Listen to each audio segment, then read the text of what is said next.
Hello dear student. तो आज हम स्टार्ट करने जा रहे हैं एक नई वीडियो क्लास 12 के लिए। बच्चों, क्लास 12 के लिए 8 मार्क के लिए एक नया चैप्टर स्टार्ट हो रहा है, कैश फ्लो स्टेटमेंट। मार्क्स को बूस्ट करने के लिए इस चैप्टर में फुल मार्क्स लेके आने के लिए बेटा कंप्लीट वीडियो देखें। हर वीडियो आपकी पार्ट वाइज वीडियो आएंगी, सारी वीडियो को देखें, कंप्लीट देखें, एंड तक वीडियो देखें अगर पूरे मार्क्स चाहिए तो। यानी कि आज जो हम करने जा रहे हैं स्टार्ट वो है कैश फ्लो स्टेटमेंट, एक न्यू चैप्टर फाइनेंशियल स्टेटमेंट में। तो कैश फ्लो स्टेटमेंट होता क्या है, छोटा सा ओवरव्यू लेते हैं फटाफट जल्दी से।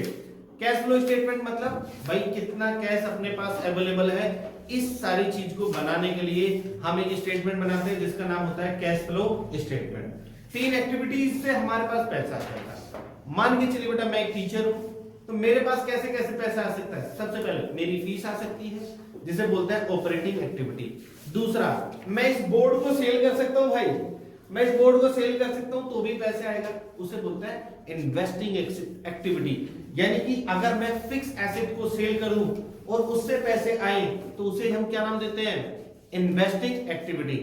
एंड थर्ड, मेरे पास कैसे पैसे आ सकते हैं भाई, आपको बना लूं पार्टनर अपने बिजनेस में, आपसे कहूं कि आओ मेरी कोचिंग में पार्टनर बन जाओ लेकिन कुछ पैसे लेकर आओ तो भी। सेकंड, मैं आपसे कह दूं भाई उधार दे दो यार कुछ पैसे, तो भी आप मेरे पास क्या आएगा, पैसा आएगा, उसे बोलते हैं फाइनेंसिंग एक्टिविटी। मतलब जो मैं काम करता हूं उससे पैसा आए तो ऑपरेटिंग।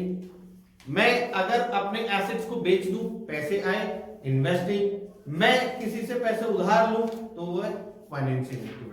3 एक्टिविटी होती है, किस किस तरह से इनके फॉर्मेट होते हैं, कैसे हम इसको करेंगे। तो आइए देखते हैं complete video cash flow statement की। तो चार पूरी वीडियो देखे बिना बिल्कुल ना जाए। चलिए बच्चों,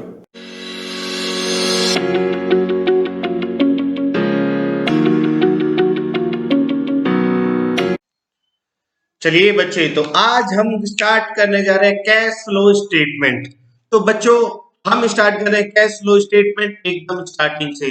जिसको 8 नंबर चाहिए मतलब डेली वीडियोस देखें। डेली कैश फ्लो स्टेटमेंट पे वीडियो आएंगी, full fledged chapters, complete detail chapter में हम स्टार्ट करने जा रहे हैं कैश फ्लो स्टेटमेंट। अपने फ्रेंड्स को भी बच्चों जरूर से जरूर शेयर करो भाई, ज्यादा से ज्यादा बच्चों को लॉकडाउन कैसी स्थिति, बोले तो कोरोना जैसे स्थिति में घर बैठ के पढ़े, अच्छे से चैप्टर को करें, पूरे के पूरे नंबर ले भाई एग्जाम में। चलिए, तो आज स्टार्ट करने जा रहे हैं cash flow statement. Okay, cash flow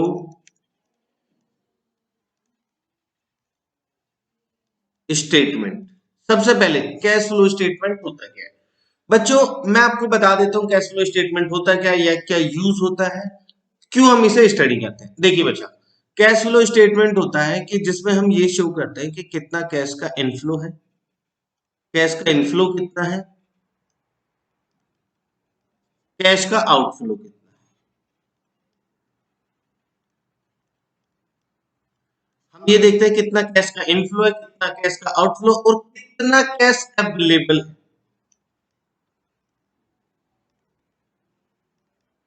कितना कैश अवेलेबल है।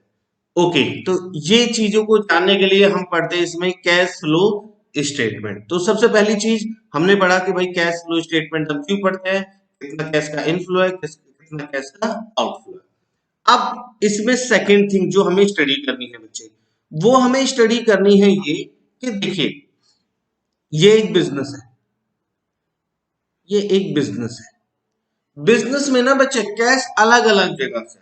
जैसे मैं आपको एग्जांपल दूं, मैं टीचिंग करता हूं तो मेरे पास देखो कैश कैसे कैसे आ सकता है। मैं टीचिंग करता हूं तो नॉर्मल मेरी फीस आ सकती है, एक कैश। दूसरा कैश मेरे पास, मैं अपने किसी एसी एसी बोर्ड को सेल कर दूं। एसी और बोर्ड क्या है बच्चे, एसेट्स है। मतलब या फिर मैं अपने एसेट्स को सेल कर दूं, एसेट्स को सेल कर दूं तो भी मेरे पास कैश आ सकता है। या फिर जो नेक्स्ट है, मैं किसी से लोन ले लूं तो भी कैश आ सकता है। और कैसे कैसे आ सकता है, मैं अपने बिजनेस में किसी को पार्टनर बना लूं, पार्टनर बना लूं और कह दूं उससे भाई आप कुछ ना कुछ कैश लेकर आओ तो भी कैश आ सकता है। हाँ सर, इन सब से कैश आ सकता है। देखिए बच्चे, अब इनको ना एक अलग अलग एक्टिविटी में बांट दिया है। देखिए, अगर मैं आपसे कहूं कि मैं ट्यूशन पढ़ा रहा हूं तो इसे मैं क्या बोलूंगा? नॉर्मल कोर्स ऑफ बिजनेस, यानी कि मेरे नॉर्मल बिजनेस है। नॉर्मल बिजनेस क्या है? नॉर्मल बिजनेस कि मैं ट्यूशन पढ़ा रहा हूं और उससे मुझे फीस आ रही है। ओके, इसे हम नाम देते हैं ऑपरेटिंग एक्टिविटी। ऑपरेटिंग एक्टिविटी इसे बोलते हैं ऑपरेटिंग एक्टिविटी। ओके सर, यानी कि मैं सिंपली कह सकता हूं मेरे पास जो कैश आता है अपने बिजनेस से, नॉर्मल कोर्स ऑफ बिजनेस से, उसे हम बोलते हैं ऑपरेटिंग एक्टिविटी में आया हुआ पैसा। सर ऑपरेटिंग एक्टिविटीज होती क्या क्या है बेटा? ये तो मैंने कैश को लेके बता दिया। जैसे मान के चलो बेटा, मैं अगर आपसे कहता हूँ एक दुकानदार है, एक दुकानदार है जो क्या करता है, जर्नलिस्ट, या ऐसे कर लेते हैं, डेयरी है बेटा। डेयरी क्या करते हैं, इसका मेन इनकम कैसे होती है बेटा? मिल्क सेल कर दो, मिल्क, पनीर एक्सेट्रा सेल कर दो।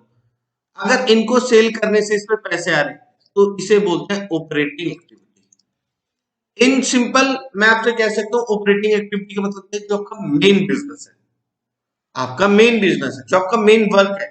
अगर आप उससे इनकम अर्न कर रहे हो तो वो आपकी इनकम है ऑपरेटिंग एक्टिविटी से, यानी कि उस इनकम को आप नाम दोगे income from operating activity. Done, ये हुआ अपना ऑपरेटिंग एक्टिविटी। ओके, सेकंड, मैंने कहा कि देखिए भाई मेरी ट्यूशन फीस आ सकती है, मैं अपने एसेट्स को भी बेच के पैसे ले सकता हूं, यानी कि investing activity. Investing activity, investing activity sir ये क्या होती है? बेटा देखो, आपने क्या किया, इन्वेस्टिंग एक्टिविटी मतलब वो एक्टिविटी होती है जो मेनली इन्वेस्टमेंट से रिलेट करती है। यानी कि क्या क्या बेटा, आपकी जो इनकम हुई है वो कैसे इनकम हुई है? सेल ऑफ फिक्स एसेट,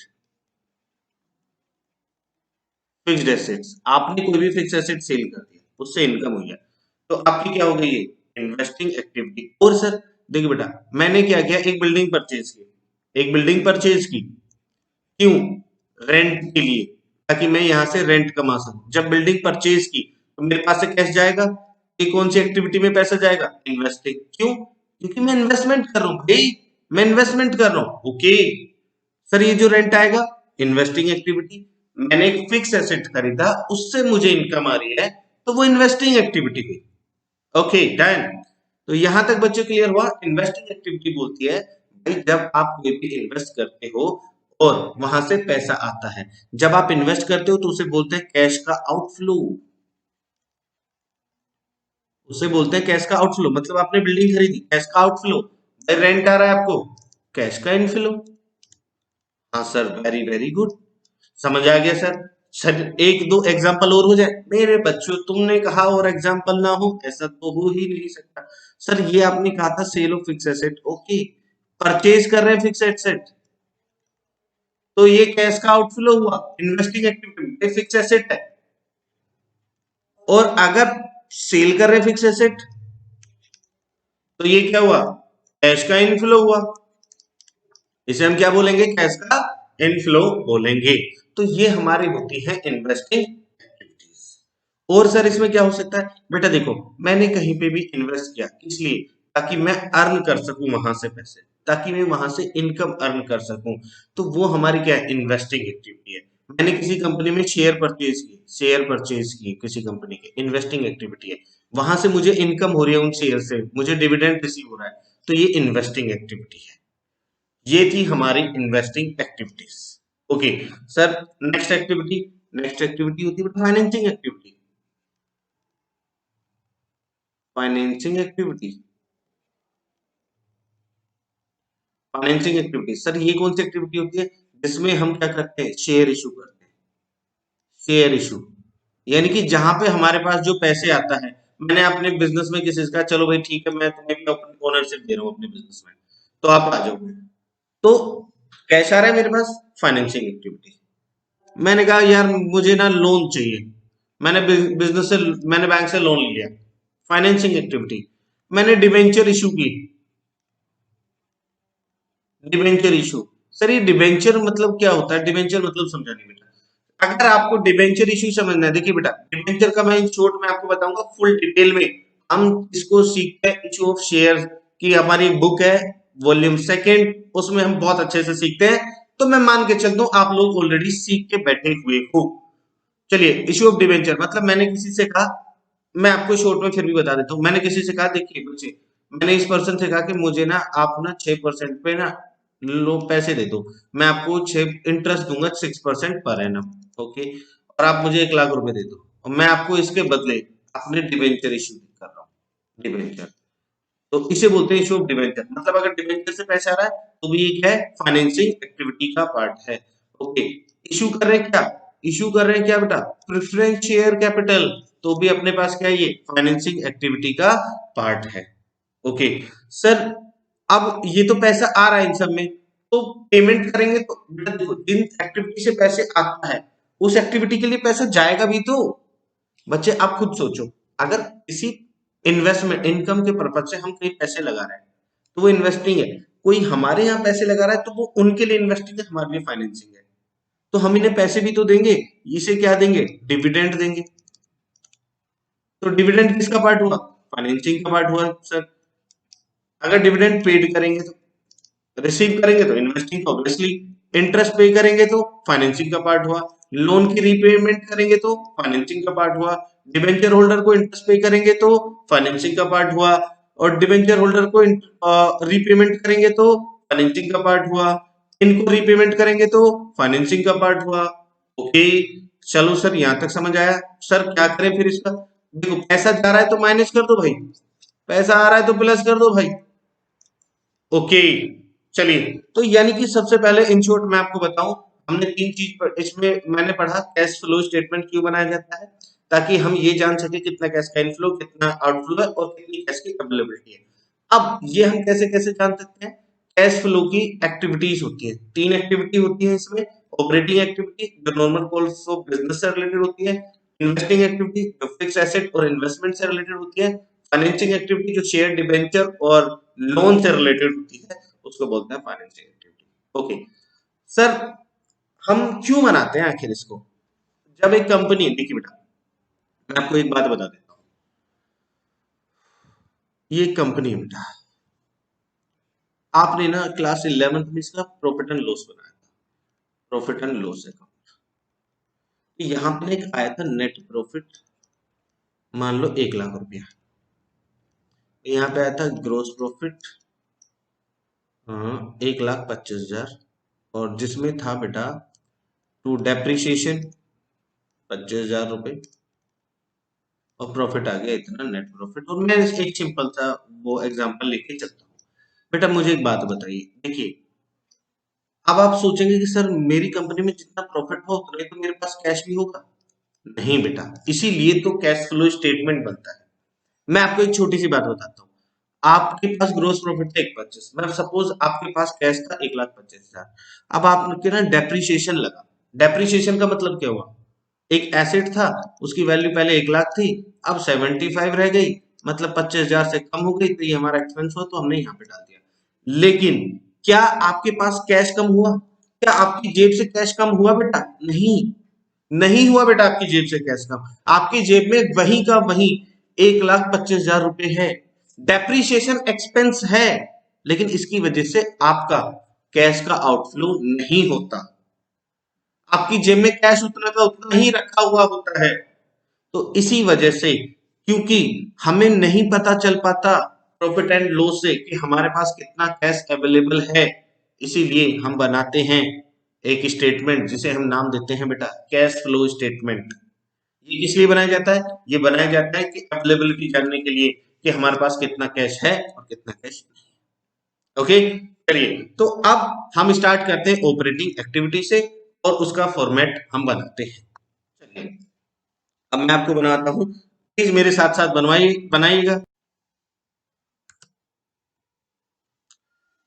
चलिए बेटा, तो अब हम करते हैं कैश फ्लो स्टेटमेंट का फॉर्मेट, कैसे हम बना सकते हैं। तो कैश फ्लो स्टेटमेंट में सबसे पहले देखिए आप लिखोगे balance in statement of profit and loss account closing balance minus opening balance, ये आपने लिख दिया। इसमें आप ऐड करोगे provision for tax current year का, transfer to reserve, interim dividend, आपको हमेशा एडजस्टमेंट भी गिवन होगा, और डिविडेंड पेबल आपको लेना है प्रीवियस ईयर का। एक्स्ट्रा, फिर उसके बाद आपको क्या ऐड करना है, extra ordinary item if any debited, मतलब एक्स्ट्रा ऑर्डिनरी आइटम मतलब बोले तो loss by earthquake, flood etcetera. Extra फिर लेस करना है extra ordinary item if any credited, क्या, यानी कि इंश्योरेंस क्लेम रिसीव हो या फिर इनकम टैक्स रिफंड हो।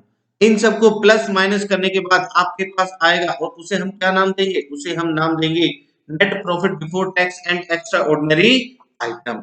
चलिए, तो अपने पास क्या आ गया बेटा, अपने पास आ गया net profit before tax and extra ordinary item. चलिए मैं लिखता हूं, मेरे साथ साथ आप कॉपी करोगे। Net profit before tax and extra ordinary item, ये आपके पास आ गया एक प्रॉफिट। चलिए मैं लाइन ड्रॉ कर लेता हूं, ये आ गया। अब मैंने एक्चुअल में ये लाइन ड्रॉ कर दी, आप लोगों को ड्रॉ नहीं करनी है। ओके, अब इसमें आप ऐड करोगे, ऐड नॉन कैश आइटम, ठीक है। यहां पे आप ये भी लिख सकते हो item to be added, to be added, ये भी लिख सकते हो आप आइटम टू बी एडेड। अब इसमें आप क्या ऐड करोगे,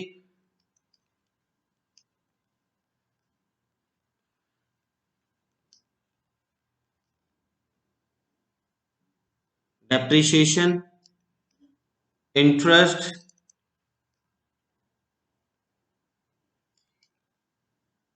ऑन लोन हो सकता है, डिबेंचर हो सकता है,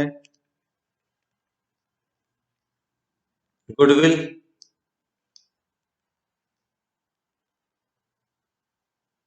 गुडविल रिटर्न ऑफ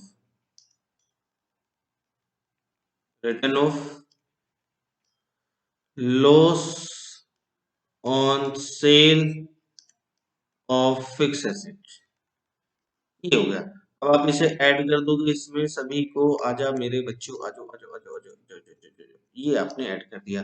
इसमें से लेस करते हैं item to be deducted, less item to be deducted, deducted item to be deducted में लेस करेंगे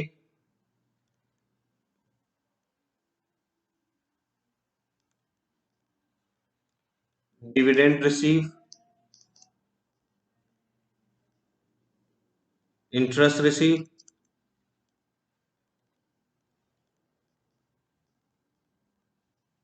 gain on sale of fix asset, sale of fix assets, ये आप लोग क्या कर दोगे, माइनस कर दोगे। और ये माइनस करने के बाद आपके पास आता है operating profit before working capital changes. तो आप इसे प्लस माइनस करने के बाद आपके पास जो आएगा उसे नाम देते हैं operating profit, operating profit before working capital changes. Okay, अब आपके पास आ गया operating profit before working capital changes, मतलब अब आप क्या करोगे, आप नीचे लिखना मैंने स्लाइड चेंज कर दिया, अब इसमें आप क्या करोगे, ऐड करोगे, ऐड, क्या ऐड करोगे, आप इसमें ऐड करोगे decrease in current assets,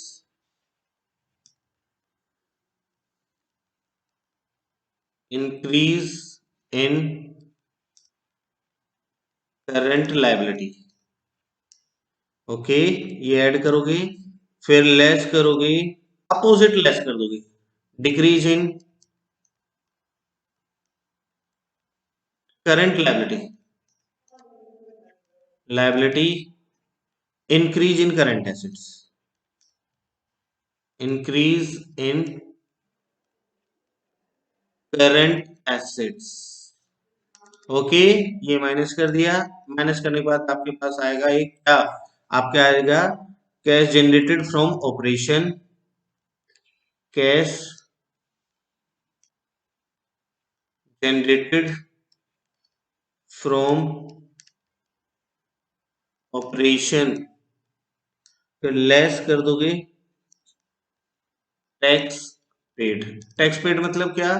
previous year का प्रोविजन फॉर टैक्स में जो भी प्रीवियस ईयर का होगा वो, या जो एडजस्टमेंट होगी उसके अकॉर्डिंग हम आगे देखेंगे बेटा। तो ये हो गया बेटा, और इसे हम लिखेंगे A point, cash flow from used in operating activity. Sir ये यूज और फ्रॉम के बेटा, अगर ये आंसर आपका, यानी कि ये आंसर आता है आपके दो कंडीशन में, या तो ये आपका आएगा पॉजिटिव या ये आपका आएगा नेगेटिव। सर पॉजिटिव आया तो आप क्या लिखोगे? अगर आता है पॉजिटिव तो आप लिखोगे cash flow from operating activity, यानी कि अगर आपका आता है पॉजिटिव ये, तो आप लिखोगे cash flow from operating activity. और अगर आपका आता है नेगेटिव तो आप लिखोगे cash used in operating activity. तो आप लिखोगे cash used in operating activity, यानी कि प्लस में आता है तो cash flow from operating activity, और माइनस में आता है तो cash used in operating activity आप यूज करोगे। ओके, यहां तक करने के बाद हमारा खत्म होता है ऑपरेटिंग एक्टिविटी का फॉर्मेट। सर याद कैसे करें? टेंशन तो ये है कि याद नहीं होता। चलिए, तो याद तो कराना बाएं हाथ का खेल है बेटा। देखिए, P4, पापा तुम इतने दयावान, पापा तुम इतने दयावान। D I ji, D I जी बन गए लल्लू राम। पापा तुम इतने दयावान, डी आई जी बन गए लल्लू राम। डी आई जी बनते ही, डी आई जी बनते ही इतना एसेट्स एड डिक्रीज किया, इतनी लायबिलिटी इंक्रीज की, इतना कैश जनरेट किया, टैक्स पेड करने के बाद इतना बच गया, टैक्स पेड करने के बाद इतना बच गया। यानी कि फिर से देखो, पी मतलब प्रोविजन फॉर टैक्स, टी मतलब ट्रांसफर टू रिजर्व, आई मतलब इंटीरियम डिविडेंड, डी मतलब dividend payable. Extra ordinary item आपको मिल भी सकता है और नहीं भी। मैं तो आपको कहूंगा जो क्वेश्चन आएगा, मेन क्वेश्चन जो आएगा उसमें रेयर 1% चांस भी नहीं होता कि आपको मिले, फिर भी आप एक बार देख लेना बस। यानी कि पापा तुम इतने दयावान, डीआईजी बन गए लल्लू राम, डीआईजी बनते ही इतना एसेट डिक्रीज किया, फिर भी इतना कैश बच गया, और टैक्स पे करने के बाद इतना अपने पास आ गया। चलिए बेटा, तो ये था हमारा कैश फ्लो स्टेटमेंट में ऑपरेटिंग एक्टिविटी। तो बच्चों, अगर आप इसके क्वेश्चंस भी चाहते हैं तो वीडियो को ज्यादा से ज्यादा सब्सक्राइब मिले, क्योंकि आपका सब्सक्राइब ही हमारा मोटिवेशन है बेटा। आपके लिए आपका सब्सक्राइब ही हमारी एक तरह से फीस है बेटा। तो प्लीज ज्यादा से ज्यादा सब्सक्राइब करें, शेयर करें चैनल को, ताकि आपके फ्रेंड तक भी पहुंचे घर बैठे बैठे स्टडी करने का मौका। चलिए बेटा, मिलते हैं नेक्स्ट क्लास में, नेक्स्ट वीडियो में क्वेश्चन के साथ।